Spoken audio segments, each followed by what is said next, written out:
ऐतिहासिक चंबा शहर के चौगान व कश्मीरी बाड़ के दर्जनों घर आज भूस्खलन की जद में है। यहाँ के लोगों का दिन का चैन और रात की नींद पूरी तरह से उड़ चुकी है। अभी करीब एक हफ्ता पहले भी यहाँ पर घर के साथ भूस्खलन हुआ, जिससे यहाँ के बाढ़ के सभी लोग पूरी तरह से दहशत में आ गए हैं। यहाँ कई घरों के आंगन भूस्खलन की चपेट में आ चुके हैं और अब इन घरों का रास्ता भी हवा में लटका हुआ है और कभी भी यहाँ पर कोई बड़ा हादसा हो सकता है। यहाँ के स्थानीय लोग स्थानीय प्रशासन से भी मिले और उन्होंने उपायुक्त चंबा को यहाँ की वास्तविक स्थिति से अवगत करवाया और उसके बाद उपायुक्त चंबा मुकेश रफसवाल ने मौके पर जाकर वहाँ का वास्तविक हाल जाना। स्थिति को देखते हुए उन्होंने एसडीएम चंबा को आदेश दिया कि जो घर बिल्कुल किनारे पर हैं और कभी भी वहाँ पर खतरा हो सकता है तो उन लोगों को वहाँ से हटाकर कहीं सुरक्षित जगह में फिलहाल अस्थायी तौर पर बिठाया जाए ताकि कोई हादसा ना हो।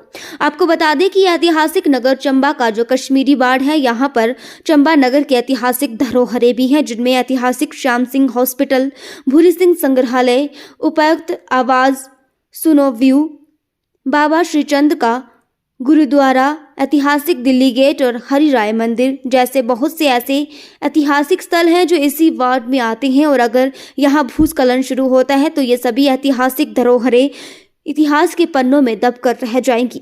यहाँ उपायुक्त चंबा से मिलने आए लोगों के साथ छोटे छोटे बच्चे भी थे, जिन्होंने बताया कि यहाँ उनके घरों के साथ भूस्खलन शुरू हो चुका है, जिसकी वजह से उन्हें हमेशा डर के साए में जीना पड़ता है।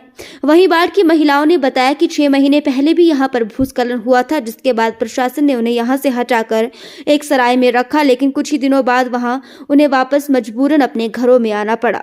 उन्होंने कहा कि यहाँ कोई बड़ा हादसा होने से पहले ही प्रशासन कोई उचित व्यवस्था करे ताकि वो लोग यहाँ चैन से अपना जीवन यापन कर सके। वहीं इस कश्मीरी बाड़ के स्थानीय लोगों ने बताया कि चंबा एक ऐतिहासिक शहर है और इसी कश्मीरी बाड़ में जहाँ पर ये भूस्खलन शुरू हुआ है, कई ऐतिहासिक धरोहरें भी हैं।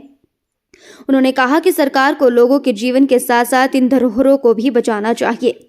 वहीं जब उपायुक्त चंबा से लोग मिलने गए तो उन्होंने उन्हें आश्वासन दिया कि वो मौके पर जाकर वहां का जायजा लेंगे और उसके बाद वहां की वास्तविक स्थिति देखने के बाद ही आगे की कार्रवाई की जाएगी। जब लैंडस्लाइड होती है हमको रात को डर लगता है। जब रात को जोर जोर से पत्थर गिरते हैं हमारी नींद खराब हो जाती है। अगर टाइम से ठीक नहीं किया तो हमारे घर नदी में चल जाएंगे। मेरा नाम अंश है और हम अब डर डर के रह रहे हैं। रोज़ 3-4 दिन हो गए लैंडस्लाइड हो रही है और हम रात को भी डर डर के रहते हैं। 1 साल हो गया ये चली हुई है लैंडस्लाइड। हम तो इस तगार तक है कि क्योंकि हमारा तो रहना वहाँ पर दिन और रात बहुत ज़्यादा मुश्किल हो रहा है। आज से जुलाई महीने में पिछले साल 2023 में हमें वहाँ से उठाया गया था कि आप अक्टूबर महीने में वहाँ पर काम लगेगा। अक्टूबर महीने में काम लगेगा तो आज तो फरवरी महीना है। 2 फरवरी को जब लैंडस्लाइड हुआ सुबह 4 बजे लैंडस्लाइड हुआ तो कितने घर हिल गए, कितने घरों में दरारें आ गई। हम बाल बच्चों को लेकर, बूढ़े बुजुर्गों को लेकर हम कहाँ जाए। हम अपने पूरा मोहल्ला, जब एक घर जाएगा तो पूरा मोहल्ला जाएगा, पूरा शहर जाएगा। हमें इतना है प्रशासन से कि जब कोई आता है, पीएम साहब आए ना, एमएलए साहब आए तो उन्होंने देखा, वो डर के पीछे भागे, पीछे हट गए। एसडीएम सर आए, उन्होंने कहा कुछ होगा।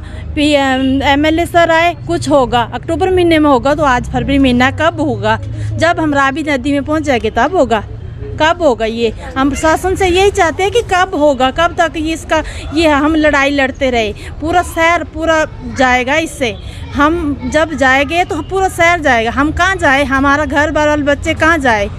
हमें रहने के लिए कोई स्थान दिया जाए। अगर सरकार के पास पैसा नहीं है, हमारे पास पैसा नहीं है, सरकार पैसा नहीं दे रही है, हमें ये बताया जाता है कि सीएम सर को पैसा नहीं दिया जा रहा है, सेंट्रल सरकार से पैसा नहीं आ रहा है, तो कौन देगा हमें पैसा? हमें कौन उठाएगा? हम कहाँ जाए? हमसे वोट मांगने जब आते हैं तो हमें इतना बताया जाता है कि आपकी जिम्मेवारी हमारी जिम्मेवारी है। जब वोट लेते हैं तो हमारी जिम्मेवारी लेते हैं, तो अब ये जो काम है ये किया जाए ना, इसके लिए किया जाए। तो और कब आप ही नहीं करना है जब हम इतने तगार पर खड़े हैं कि घरों में दरारें तक आ गई है। तो आप बोलते हैं कि आपके घर तो सेफ़ है, तो सेफ़ है इसलिए है कि क्या हम रावी नदी में पहुंचेंगे तो तब आएंगे वो, हम मर जाएंगे तब आएंगे वो, कब आएंगे? इसलिए हम उनसे रिक्वेस्ट करते कि अभी किया जाए, जो किया जाए अभी किया जाए। जब हम जिंदे हैं तो अभी नहीं किया तो फिर कभी मत करना। हम एक 53 वर्षों का जो दंश है, पुश्त वाई पुश्त भूस्खलन का चुगान वार्ड के अधीन जो कश्मीरी मोहल्ला है उसमें झेल रहे हैं। आज वहाँ पर 6-7 मकान ऐसे जद्दोजहद पे पहुँच गए कि वो कभी भी भूस्खलन के चपेट में आ सकते हैं। इसके साथ साथ अगर ये मकान जा रहे हैं तो हमारी ऐतिहासिक धरोहर भी इस कश्मीरी मोहल्ला में शामिल है, जिसमें ऐतिहासिक संग्रहालय है, श्याम सिंह चिकित्सालय है, इसके अलावा श्रीचंद महाराज का गुरुद्वारा वो भी ऐतिहासिक है, हरिराय मंदिर है। इसके साथ प्राचीन शहर जो है जिस पे हम 1000 वर्ष का समारोह मना चुके हैं वो भी इसके साथ साथ विलुप्त हो जाएगा। ये बहुत अहम है कि सिर्फ घरों या लोगों की ज़िंदगी नहीं, एक शहर इस मुहायने पर पहुंच गया कि वो कभी भी इस नक्शे से विलुप्त हो सकता है, जिसका रोकथाम के लिए आज नहीं तो कभी नहीं पग उठाए जाएंगे। क्योंकि यहाँ पे हमने देखा है कि जब भी सरकार या प्रशासन भूस्खलन जब भी होता है वहाँ पे मौका करते हैं, मगर उसके बाद वो बात कागजों तक ही सीमित रह जाती है। हट मुट के एक ही बात सामने आती है कि सरकार के पास बजट नहीं है, हैवी बजट होगा। जब एक शहर तबाह हो जाएगा, एक मोहल्ला तबाह हो जाएगा, तब उस बजट का प्रावधान होगा, तो वो किस काम का बजट रहेगा। आज लोगों की ज़िंदगी अहम है, लोगों के जो घर है वो अहम है, लोगों का जो शहर है जिससे लोगों से बसा हुआ शहर है, जिससे धरोहर है, वो धरोहरें अगर विलुप्त हो जाएगी, उस बजट को आने वाले समय में मंजूर करा के क्या फ़ायदा होगा। हम तमाम मोहल्लावासी, जिला प्रशासन, राज्य सरकार व केंद्र सरकार से यही आह्वान करते हैं कि मोहल्ला कश्मीरी के जो भूस्खलन का पॉइंट है उसको संरक्षण देने के लिए जल्द से जल्द कदम उठाया जाए, जिसके लिए चाहे NHPC बड़ी कंपनियां हैं जो प्रोजेक्ट बनाती है उनको इसमें शामिल किया जाए, ताकि जो आप लाडा के तहत पैसा एकत्रित करते हैं वो सिर्फ शौचालयों को बनाने के लिए नहीं बल्कि ऐसे कामों को करने के लिए उपयोग किया जाए।